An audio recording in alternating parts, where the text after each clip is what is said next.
यदि आप भी ऋषिकेश घूमने का प्लान बना रहे हो और चाहते हो कि आपका यह टूर काफ़ी मज़ेदार हो जाए तो आपको यहाँ के कुछ फेमस टूरिस्ट प्लेसेस और एक्टिविटीज़ के बारे में पता होना चाहिए। यहाँ आने पर आपको शांति का अनुभव तो होता ही है, साथ में आप यहाँ कई प्रकार की एडवेंचरस एक्टिविटीज़ भी कर सकते हैं। यहाँ देश विदेश से बहुत सारे टूरिस्ट योग व मेडिटेशन सीखने आते हैं, इसीलिए इसे योग नगरी भी कहा जाता है। यह दिल्ली से 250 किलोमीटर दूर देहरादून में स्थित है। आप यहाँ अकेले, अपने दोस्तों और अपनी फैमिली किसी के भी साथ आ सकते हैं। सबसे पहले आप यहाँ राम झूला विजिट करें। जब आप राम झूले पर वॉकिंग करोगे तो आपको अलग ही प्रकार का एडवेंचर फील होगा। यहाँ से आपको गंगा नदी का बहुत ही खूबसूरत व्यू देखने को मिलता है। कुछ टूरिस्ट आपको गंगा नदी में राफ्टिंग करते हुए नजर आएंगे।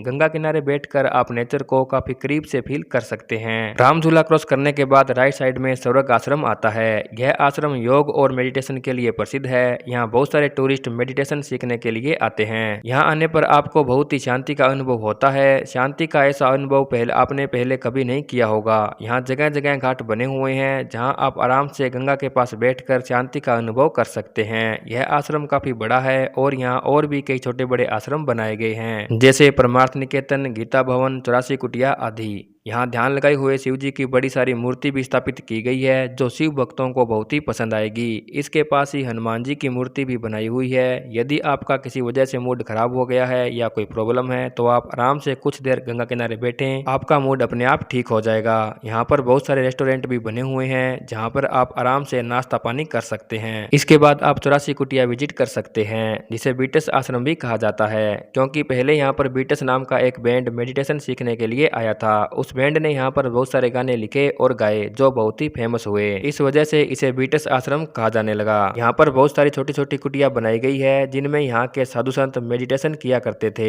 बाहर से देखने पर तो यह छोटी सी दिखती है, लेकिन अंदर से काफी बड़ी है। इनके नीचे एक एक रूम और बनाया गया है जिसमें जाने के लिए सीढ़ियां भी बनाई गई है। शाम को आप गोवा बीच विजिट कर सकते हैं, जो कि गंगा किनारे एक जगह है जहाँ पर टूरिस्ट आराम से बैठते हैं, नहाते हैं और कुछ देर रिलैक्स करते हैं। गोवा बीच से आपको सनसेट का बहुत ही अच्छा नज़ारा देखने को मिलता है, इसलिए शाम के वक्त यहाँ आना बहुत ही अच्छा रहता है। सनसेट के बाद आप वापस परमार्थ आश्रम जा सकते हैं, वहाँ पर शाम की आरती को आप एंजॉय कर सकते हैं। अगले दिन आप नीरगढ़ वाटरफॉल जा सकते हैं। इस वाटरफॉल तक जाने के लिए आपको लगभग 500 मीटर की ट्रैकिंग करनी पड़ती है। ट्रैकिंग के दौरान भी आपको रास्ते में छोटे छोटे वाटरफॉल देखने को मिलेंगे, जिनसे आपका उत्साह काफी बढ़ जाएगा। ट्रैकिंग लवर के लिए यह जगह बहुत ही अच्छी है। आप इस वाटरफॉल में नहाकर खूब एंजॉय कर सकते हैं। जब आप इस वाटरफॉल पर आएं तो अपने साथ एक्स्ट्रा कपड़े भी लेकर आएं, ताकि आपको नहाने में किसी भी प्रकार की दिक्कत ना आए। यहाँ पर चेंजिंग रूम भी बनाए गए हैं जहाँ आप आराम से अपने कपड़े चेंज कर सकते हैं। यहाँ रेस्टोरेंट भी बना हुआ है। आप नहाने के बाद आराम से लंच वगैरह कर सकते हैं। इसके बाद आप एडवेंचर के लिए रिवर राफ्टिंग करने जा सकते हैं। यहाँ अलग अलग डिस्टेंस की रिवर राफ्टिंग करवाई जाती है। यह राफ्टिंग 12 किलोमीटर, 16 किलोमीटर, 24 किलोमीटर और 40 किलोमीटर तक भी होती है। आप अपनी राफ्टिंग की बुकिंग लक्ष्मण झूले के आसपास या फिर तपोवन एरिया के आसपास बनी हुई शॉप से कर सकते हैं। यदि आप रिवर राफ्टिंग करने जाएं तो हल्का खाना खाकर जाएं, ताकि आपको राफ्टिंग करते समय किसी भी प्रकार की प्रॉब्लम ना हो।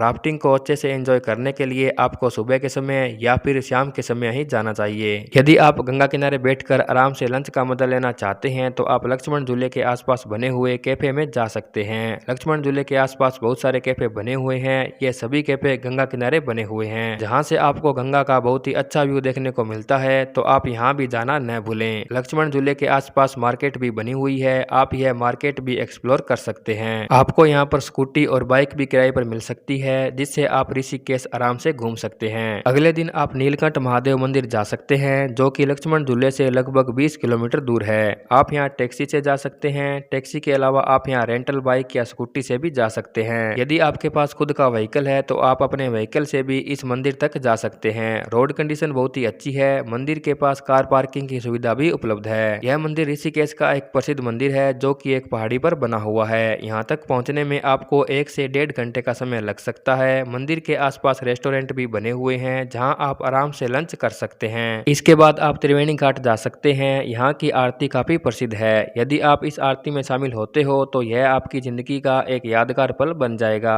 त्रिवेणी घाट में 3 नदियों गंगा, यमुना, सरस्वती का संगम होता है। यहाँ से आप सनसेट को भी एंजॉय कर सकते हैं, यदि आप ऋषिकेश आएँ तो त्रिवेणी घाट जरूर विजिट करें। ऋषिकेश में रिवर राफ्टिंग के अलावा और भी बहुत सारी एडवेंचरस एक्टिविटीज होती है, जैसे कि फ्लाइंग फॉक्स, जायंट स्विंग और बंजी जंपिंग। यह सभी एक्टिविटीज दो कंपनीज की तरफ से करवाई जाती है, जो है जंपिंग हाइट्स और स्प्लैश बंजी, जिनका ऑफिस आपको लक्ष्मण झूले के आसपास मिल जाएगा। ऋषिकेश घूमने के लिए यदि बेस्ट टाइम की बात करें तो आप मानसून को छोड़कर यहाँ किसी भी मौसम में आ सकते हैं, क्योंकि मानसून में लैंडस्लाइड का खतरा तो रहता ही है और साथ में रिवर राफ्टिंग भी बंद हो जाती है। ऋषिकेश के यह सभी टूरिस्ट प्लेसेस आप 2 या 3 दिन में विजिट कर सकते हैं। यहाँ घूमने के लिए खर्चे की बात करें तो एक व्यक्ति का कम से कम 15,000 रुपए तक का खर्चा आ सकता है। यहाँ के लिए यदि आप टूर पैकेज लेना चाहें तो वह भी 10-12 हजार से शुरू होता है। तो दोस्तों, ये थे ऋषिकेश घूमने के लिए बेस्ट टूरिस्ट प्लेसेस। आने वाले वीडियोज में मैं आपको और भी टूरिस्ट प्लेसेस के बारे में बताऊंगा। तो मिलते हैं नई वीडियो में नई जानकारी के साथ।